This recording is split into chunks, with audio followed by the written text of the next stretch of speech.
Matt Wells, head coach at Utah State, coming off a big win over Wyoming, the team's 7th win of the season, and Matt joins me on the show. What are your thoughts on soccer, Matt? You caught me off guard right there. I wasn't really paying attention to that soccer. I think it's really good for my girls. That's what I'm saying. There you go. I don't know. No, I just think it's a positive thing.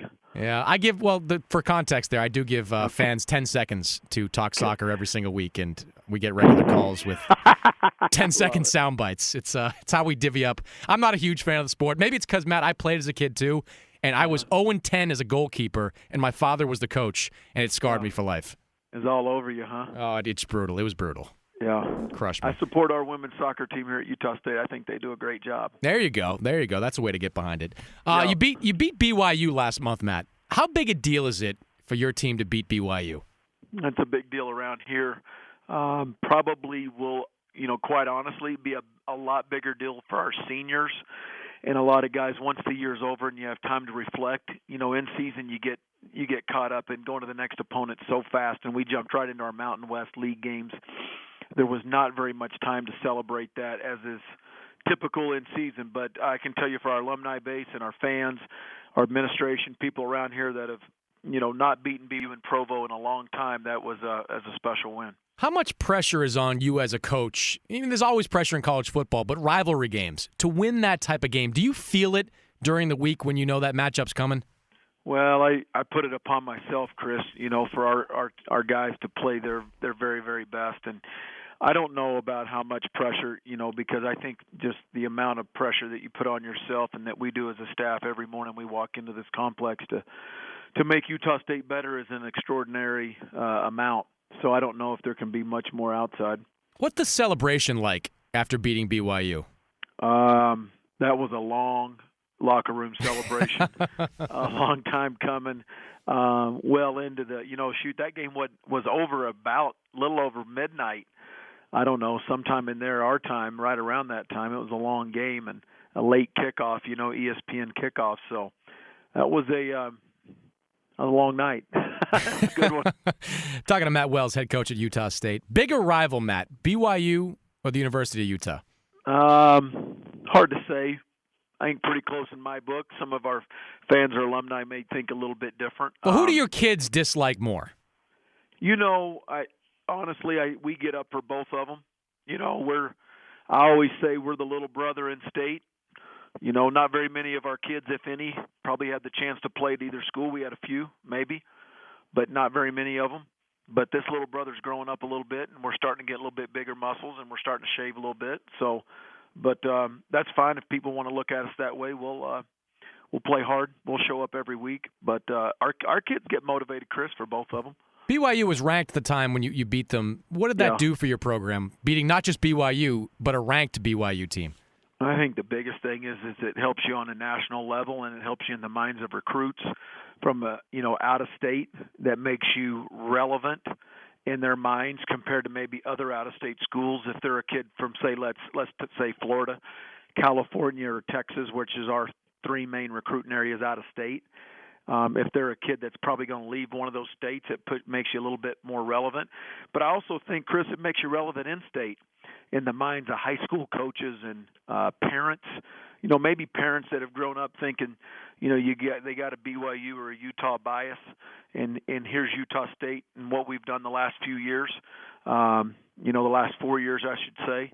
Now we're bowl eligible for a 4th straight year. It puts it into perspective, I think, a little bit for our in-state people when you beat a top 20 team and it's one of those two programs. What's your selling point when you're out there on the recruiting trail, or when your assistants, rather, are early on out there on the recruiting trail about Utah State? Because like you said, people that consider Utah, more likely than not, the blue-chip guys are going to be looking at BYU or Utah first. Well, I think, first of all, it's about fit here in state. A team that first of all, I'm always going to state our goals, and that's going to be to graduate every one of our student athletes on time or early and compete for a Mountain West championship the month of November. And I can sit here and tell you, we're going on 6 straight years of graduating every senior football player here. Hadn't missed one. And that includes Robert Turbin, an early entry into the NFL, Bobby Wagner, all the draft picks, which are more than the other 2 in state in the last several years. And every one of those guys have gone to the combine or gone to the draft and had degree in hand. That's the first thing. And the second thing is we're playing a winning brand of football. Out in the West, we're tied for second, behind Oregon for the most wins in a 3.5-year period. Now we're bowl eligible for 4 straight years, and hopefully we get invited to a bowl and get a chance to win our 3rd straight bowl game. That's important to our program. I've always wondered this because I'm a big snowboarder, and every single year I go out to Park City and spend a couple of weeks out there. Do you let your kids do that stuff? I mean, Utah's got to be a big ski snowboard type of regionon. Do you let your kids hit the mountains at all? Yeah, I do in the off season. I think it's we're not going to do it in season. We're not going to play basketball, and I discourage that, and you try to get away from that. But I'm also a believer in some of that stuff, Chris. That you only in college one time. And if you're a ski boarder, we don't have a ski boarder. Listen to me, a snowboarder or a skier.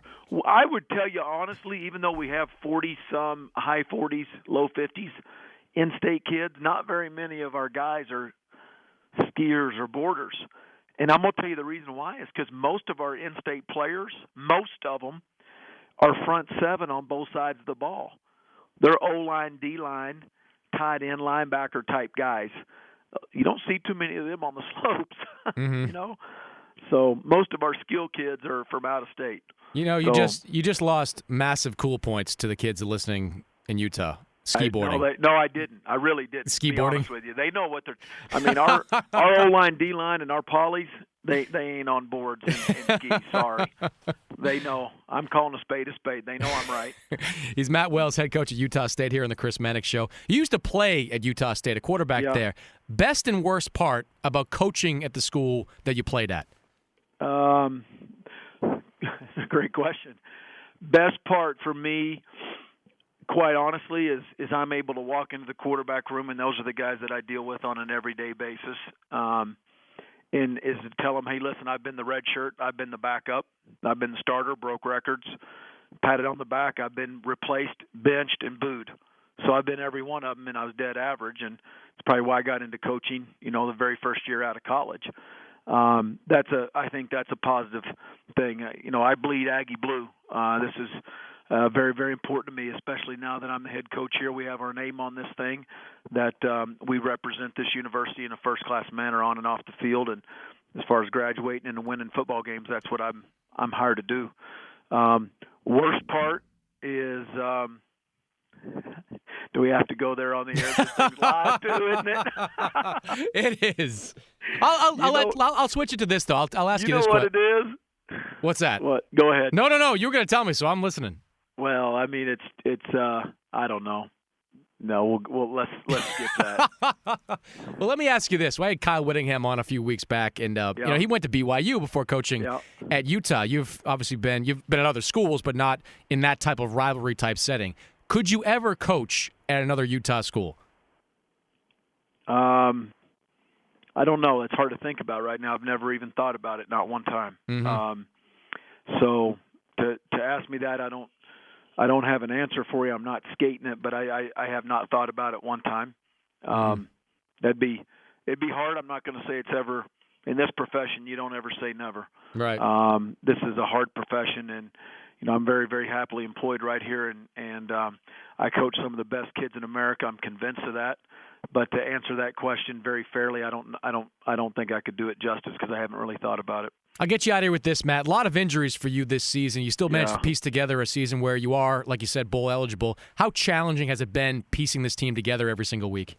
It's been an extreme challenge, but it's been an unbelievable joy to find ways to win. I mean, you look up, we're 7-3. We're 2 field goals at the end of a game, overtime, and a field goal from being 9-1.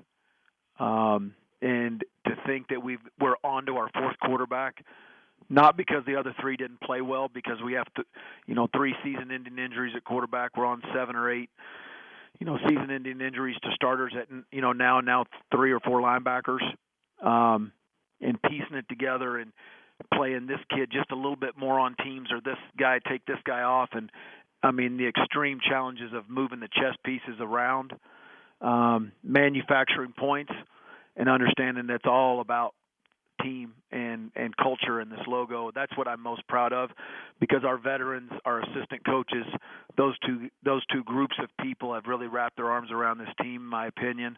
The culture that was started here under Gary Anderson, that I was a part of as an assistant, that I think we've continued to feed, Chris, is so important about teamwork, about loyalty, about being football junkies, about going above and beyond our talents, things that we can control. And we just have some guys on this team that are completely willing upon our program and our team the ability to win and finding ways to win. And it doesn't matter what it looks like. We're going to try to keep finding ways to win. And it's been so rewarding to see because how the locker room is. You played at Hawaii 2 weeks ago. What kind of deals do your kids try to cut with you to move up the travel day? No, none. We went over on Thursday, which is typically what I've done most of the places I've been when we've been over there. But I'm going to tell you what, we had our direct flight from Salt Lake canceled, not delayed, canceled. So we ended up going over on 3 different planes. Oh. And found a way to win. That was our freshman quarterback's first start on the road. And, had to set out one of our linebackers because of an injury again, and found a way to win. And then here we go on the road to Laramie, to Wyoming after that travel. And then it got moved up a day to Friday because of being on ESPN. And so we were down a short a day travel, short a day of that, and, banged up and all that with all the injuries, and found a way to win again on the road. And so I'm telling you, the 2-week stretch it's been awesome. We celebrated, I think yesterday, and then now we've moved on to New Mexico, and we got to find another way to win this week, to find a way to win number 8. Does it ever cross your mind to try to dangle that as a carrot to say, if you guys do this, you can leave for Hawaii on Tuesday? On Tuesday? Or something? Hey, listen, maybe if we end up going to the Hawaii Bowl, then we'll do that, okay? Great to visit with you, Matt. Appreciate the time, and best of luck this weekend. Absolutely. Chris, thanks for having me on. I appreciate it. You got it. It's Matt Wells, head coach, University of Utah State.